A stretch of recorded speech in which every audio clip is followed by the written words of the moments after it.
अमावस्या व्रत कथा।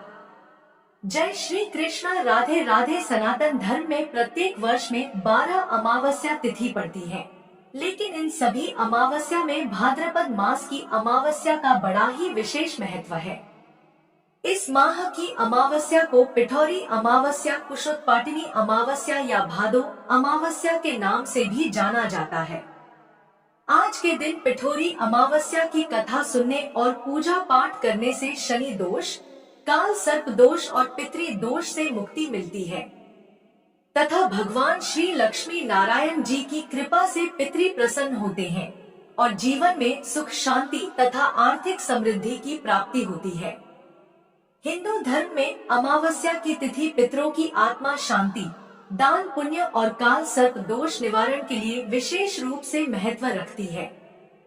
क्योंकि भाद्रपद माह भगवान श्री कृष्ण की भक्ति का महीना होता है, इसलिए भाद्रपद अमावस्या का महत्व और भी अधिक बढ़ जाता है। इस अमावस्या पर धार्मिक कार्यों के लिए कुश एकत्रित किया जाता है। कहा जाता है कि धार्मिक कार्यों में इस्तेमाल की जाने वाली कुशा यदि इस दिन एकत्रित की जाए तो वह पूर्ण फलदायी होती है। आध्यात्म और कर्मकांड शास्त्र में प्रमुख रूप से काम आने वाली वनस्पतियों में कुशा का प्रमुख स्थान है। जिस प्रकार अमृत पान के कारण केतु को अमृतत्व का वर मिला है, उसी प्रकार कुशा भी अमृत तत्व से युक्त है। अत्यंत पवित्र होने के कारण इसका एक नाम पवित्री भी है।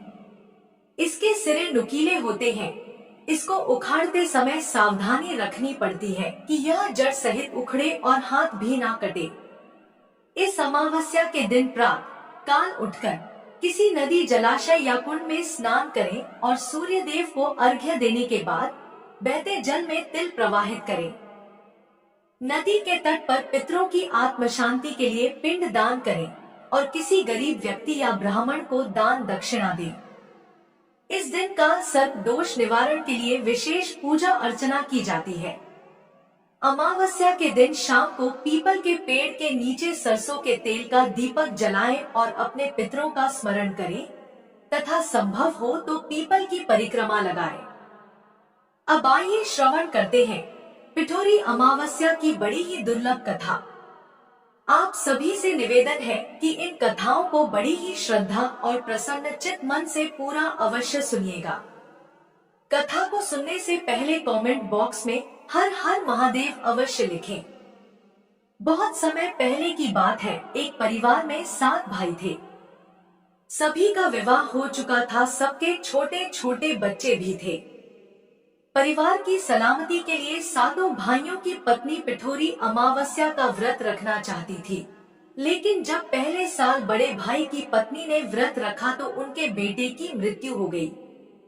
दूसरे साल फिर एक और बेटे की मृत्यु हो गई। 7वें साल भी ऐसा ही हुआ। तब बड़े भाई की पत्नी ने इस बार अपने मृत पुत्र का शव कहीं छिपा दिया। गांव की कुल देवी माँ पोलेरम्मा उस समय गांव के लोगों की रक्षा के लिए पहरा दे रही थी। उन्होंने जब इस दुखी माँ को देखा तो वजह जाननी चाहिए। तब बड़े भाई की पत्नी ने सारा किस्सा देवी पोलेरम्मा को सुनाया तो देवी को उस पर दया आ गई। देवी पोलेरम्मा ने उस दुखी माँ से कहा कि वह उन सभी स्थानों पर हल्दी छिड़क दे जहाँ जहाँ उनके बेटों का अंतिम संस्कार हुआ है। तब बड़े भाई की पत्नी ने ऐसा ही किया। जब वह घर लौटी तो 7 पुत्र को जीवित देख उसकी खुशी का ठिकाना न रहा। तभी से उस गांव की हर माता अपनी संतान की लंबी उम्र की कामना से पिठौरी अमावस्या का व्रत रखने लगी। आज के दिन यह कथा सुनी और पढ़ी जाती है। पिठौरी अमावस्या की कथा के अनुसार माता पार्वती ने स्वर्ग के राजा इंद्रदेव की पत्नी को पिठौरी अमावस्या व्रत के महत्व के बारे में बताया था। माता पार्वती ने कहा था कि इस व्रत से बच्चों को सुख समृद्धि मिलती है और वे बहादुर बनते हैं। पिठौरी अमावस्या के दिन सब मातृका 7 दिव्य माताओं से मिलकर बनी है, जो शिव और शक्ति के द्वारा उत्पन्न हुई थी। इन 7 देवियों के नाम है ब्राह्मणी, वैष्णवी, महेश्वरी, कुमारी, वाराही, इंद्राणी और चामुंडी। भगवान शिव के द्वारा एक महान शक्ति योगेश्वरी को उत्पन्न किया गया था, जिन्हें 7 देवियों के बाद 8वां स्थान मिला है। पिठोरी अमावस्या के दिन 64 योगिनी एवं सप्त मातृका की पूजा की जाती है और बड़े ही प्रसन्न चित्त मन से इस कथा को सुनिए, क्योंकि इसका फल भी अनंत है। एक साहूकार के 7 बेटे 7 बहू और एक बेटी थी। साहूकार के घर एक जोगी भिक्षा मांगने आता था। जोगी को साहूकार की बहू भिक्षा देती थी तो वह ले लेता था, लेकिन जब बेटी देती थी तब वह भिक्षा नहीं लेता था और कहता, बेटी सुहागन तो है पर इसके भाग्य में दुहाग लिखा है। यह बात सुन सुनकर बेटी को चिंता होने लगी और उसका शरीर कमजोर होने लगा। उसकी माँ ने पूछा कि बेटी, तुम इन दिनों इतनी कमजोर दिखाई देती हो, क्या बात है? तब उसने बताया कि एक जोगी भिक्षा मांगने आता है जो कहता है कि बेटी तू सुहागन है लेकिन तेरे नसीब में दुहाग लिखा है। यह बात सुनकर उसकी माँ ने कहा कि मैं कल सुनूंगी। अगले दिन जब वह जोगी भिक्षा लेने आया तो उसकी माँ छुपकर बैठ गई। जब बेटी भिक्षा देने लगी तो जोगी ने वही बात फिर से बोली। इतनी बात सुनकर उसकी माँ बाहर निकल कर आई और बोली, एक तो हम तुम्हें भिक्षा देते हैं और तू ऊपर से हमें गाली देता है। तब जोगी बोला कि मैं गाली नहीं देता हूँ, जो सच है वही बोलता हूँ, जो इसके भाग्य में लिखा है वही कहता हूँ। कि इसके भाग्य में दुहाग अर्थात दुख लिखा है तो यह भी बता दो कि यह कैसे दूर होगा। तब जोगी बोला कि 7 समुंदर पार एक सोना धोबन रहती है जो सोमवती अमावस्या का व्रत करती है। अगर वह आकर अपना फल दे दे तो इसका निवारण हो सकता है, नहीं तो विवाह होते ही इसके पति को सर्प डस लेगा। यह बात सुनकर माँ बहुत रोने लगी और सोना धोबन की तलाश में जाने लगी। चलते चलते रास्ते में तेज धूप पड़ने लगी तो साहूकारनी एक पीपल के पेड़ के नीचे बैठ गई। उस पीपल के पेड़ में एक गरुड़ पक्षी का घोंसला था जिसमें गरुड़ का छोटा बच्चा था। साहूकारनी को घोंसले के पास एक सर्प जाता दिखाई दिया तो उसने उस गरुड़ के बच्चे को बचाने के लिए उस सांप को मारकर ढाल के नीचे रख दिया। जब गरुड़ और पक्षी आए तो घोंसले के पास खून देखकर क्रोधित हो उठे और साहूकारनी को चोंच मारने लगे। तब साहूकारनी बोली कि मैंने तो तुम्हारे बच्चे की जान बचाई है। यह सर्प तुम्हारे बच्चे को डसने वाला था तो मैंने इसे मारकर गिरा दिया। गरुड़ ने सर्प की ओर देखकर कहा कि तुमने हमारे बच्चे की जान बचाई है, इसलिए तुम्हें जो मांगना है मांगो। तब साहूकारनी बोली कि मुझे 7 समुंदर पार सोना धोबन के घर छोड़कर आओ। गरुड़ ने साहूकारनी को अपनी पीठ पर बैठाकर 7 समुंदर पार सोना धोबन के घर छोड़ आया। वहां जाकर साहूकारनी ने सोचा कि सोना धोबन को कैसे राजी किया जाए। सोना धोबन के 7 बेटे बहू थे। उसकी 7 बहुएं काम को लेकर रोज लड़ाई करती थी और काम भी नहीं करती थी। रात को जब सब सो जाते तो साहूकारनी सोना धोबन के घर जाती और घर का सारा काम करती। गायों को नहलाकर घर की साफ सफाई करती, रसोई का काम करती, चौका बर्तन करती, आटा पीस कर कपड़े धोती, पानी भरती और दिन होने से पहले चली जाती।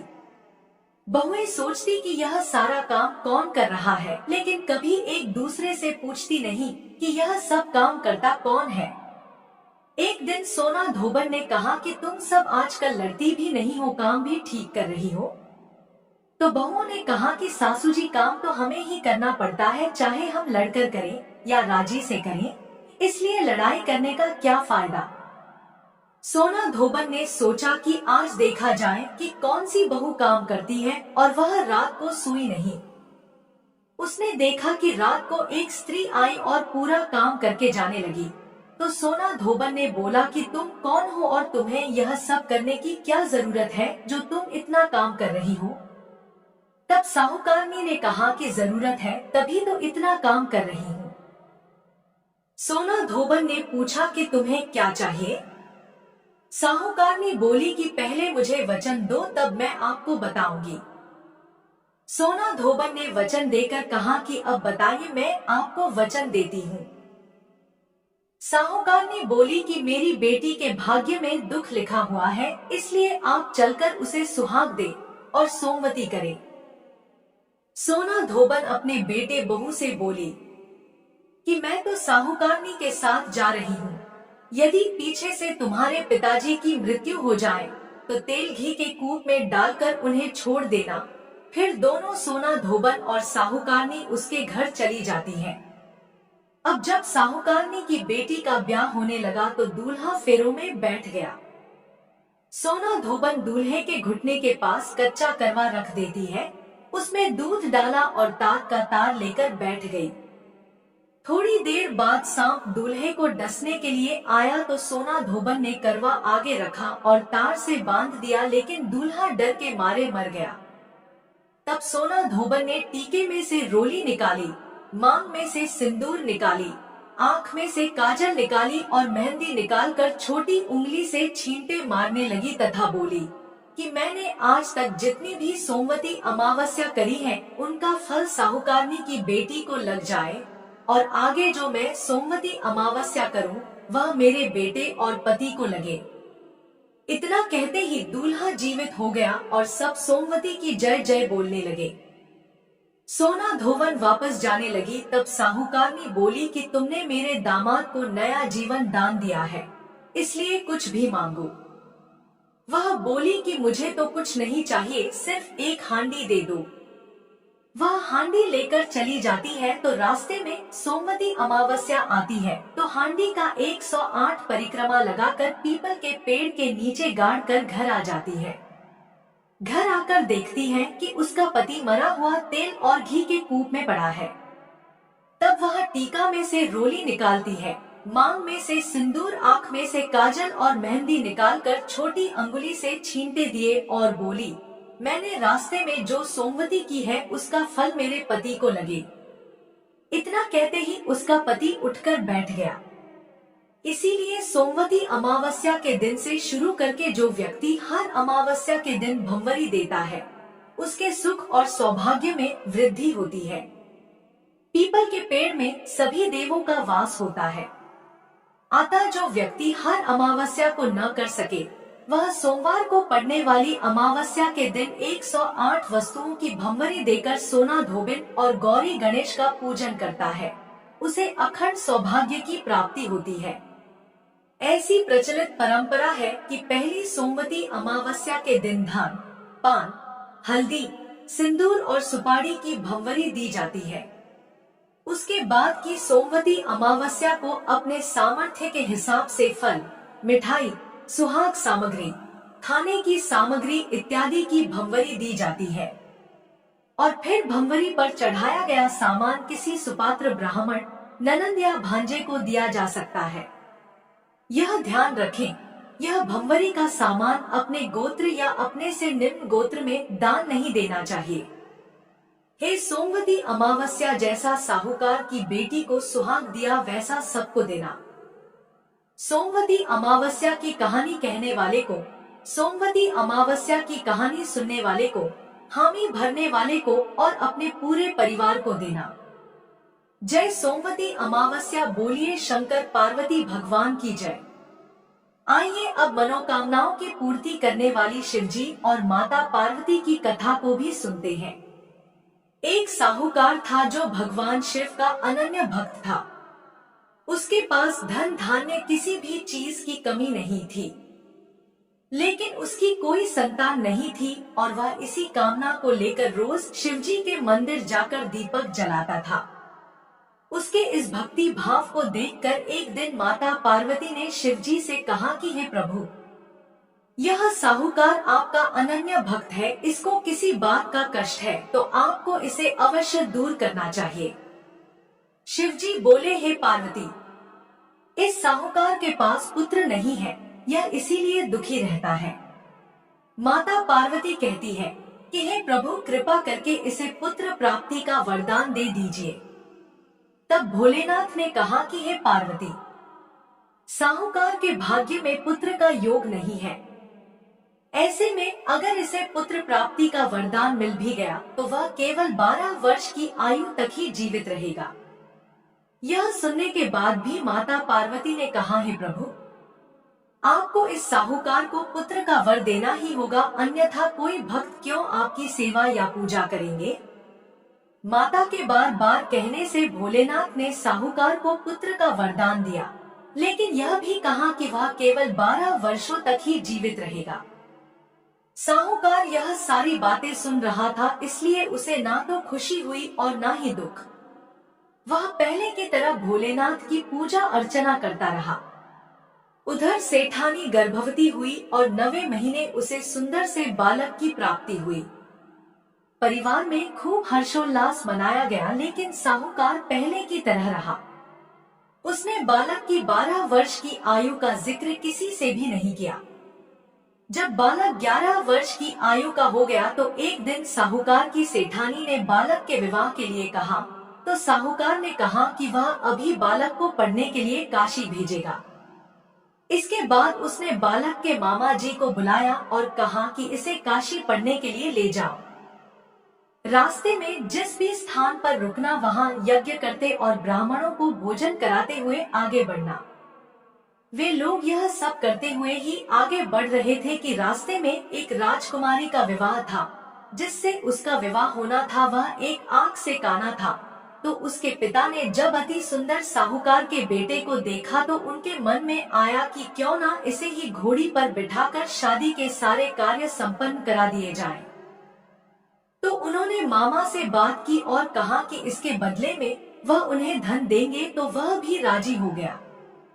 इसके बाद साहूकार का बेटा विवाह की वेदी पर बैठ गया और जब विवाह का कार्य संपन्न हो गया तो जाने से पहले उसने राजकुमारी की चुंदरी के पल्लू पर लिखा कि तेरा विवाह तो मेरे साथ हुआ है, लेकिन जिस राजकुमार के साथ तुम्हें भेजेंगे वह तो एक आंख का काना है।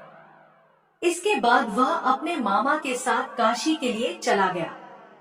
उधर जब राजकुमारी ने अपनी चुनरी पर यह लिखा हुआ पाया तो उसने राजकुमार के साथ जाने को मना कर दिया।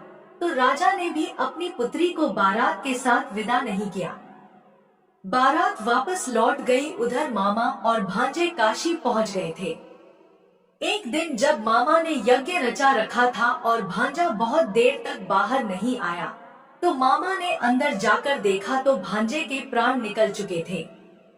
वह बहुत परेशान हुए, लेकिन सोचा कि अभी रोना पीटना मचाया तो ब्राह्मण चले जाएंगे और यज्ञ का कार्य अधूरा रह जाएगा। जब यज्ञ संपन्न हुआ तो मामा ने रोना पीटना शुरू किया। उसी समय भगवान शिव और देवी पार्वती उधर से जा रहे थे। तो माता पार्वती ने शिव जी से पूछा कि हे प्रभु, यह कौन रो रहा है? तभी उन्हें पता चलता है कि यह तो भोलेनाथ के आशीर्वाद से जन्मा साहूकार का पुत्र है। तब माता पार्वती कहती है कि हे स्वामी, इसे जीवित कर दे, अन्यथा रोते रोते इसके माता पिता के प्राण निकल जाएंगे।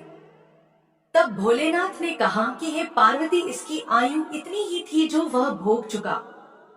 लेकिन माता पार्वती के बार बार आग्रह करने पर भोलेनाथ ने उसे जीवित कर दिया।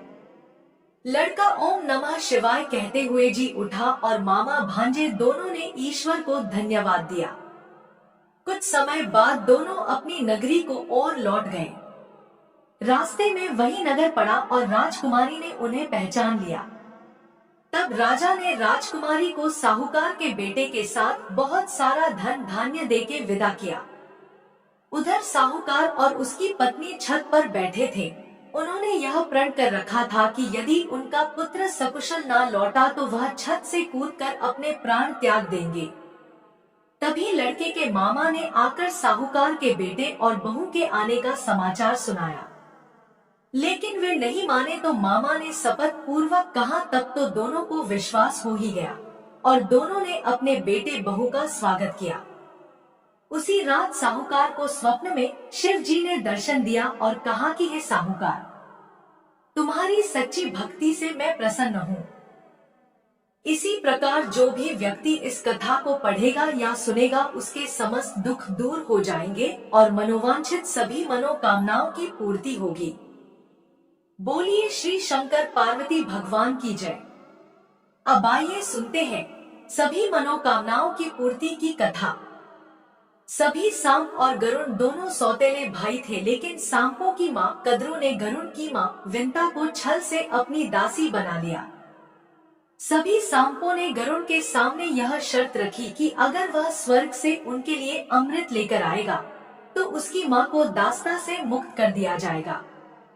यह सुनकर गरुड़ जी ने स्वर्ग पर आक्रमण कर दिया और सभी को परास्त कर दिया। युद्ध में स्वर्ग के देवता इंद्र को भी उसने अर्थात गरुड़ ने मारकर मूर्छित कर दिया। उसका यह पराक्रम देखकर भगवान विष्णु बहुत प्रसन्न हुए और उसे अपना वाहन बना लिया। गरुड़ ने भगवान विष्णु से यह वरदान भी मांग लिया कि वह हमेशा अमर रहेगा और उसे कोई भी नहीं मार सकेगा। अमृत लेकर गरुड़ जी वापस धरती पर आ ही रहे थे कि तभी इंद्र ने उस पर अपने वज्र से प्रहार कर दिया। गरुड़ को अमरता का वरदान मिला था, इसलिए उन पर वज्र के प्रहार का कोई भी असर नहीं हुआ। लेकिन गरुड़ ने इंद्र से कहा कि आपका वज्र दधीची जी की हड्डियों से बना हुआ है, इसलिए मैं उनके सम्मान में अपना एक पंख गिरा देता हूँ। यह देखकर इंद्र ने कहा कि तुम जो अमृत सांपों के लिए ले जा रहे हो उससे वह पूरी सृष्टि का विनाश कर देंगे, इसलिए अमृत को स्वर्ग में ही रहने दो। देवराज इंद्र की बात सुनकर गरुड़ ने कहा इस अमृत को देकर वह अपनी माँ को दास्ता से मुक्त कराना चाहते हैं। वह इंद्र जी से कहते हैं, मैं इस अमृत को जहाँ रख दूंगा आप वहाँ से उठा लीजिएगा। गरुड़ की यह बात सुनकर इंद्र बहुत प्रसन्न हुए और बोले कि तुम मुझसे कोई वर मांग लो।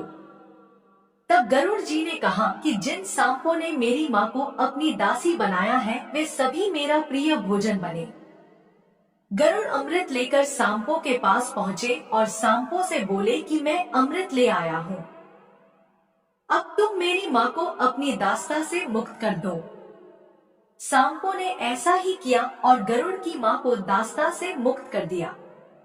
गरुड़ अमृत को एक कुश के आसन पर रखकर बोलते हैं कि तुम सभी पवित्र होकर इसको पी सकते हो। सभी सांपों ने मिलकर विचार किया और स्नान करने चले गए। दूसरी तरफ इंद्र वहां घात लगाकर बैठे हुए थे। जैसे ही सभी सांप चले जाते हैं, इंद्र अमृत कलश लेकर स्वर्ग में भाग जाते हैं। जब सांप वापस आए तो उन्होंने देखा कि अमृत कलश उसके आसन पर नहीं है।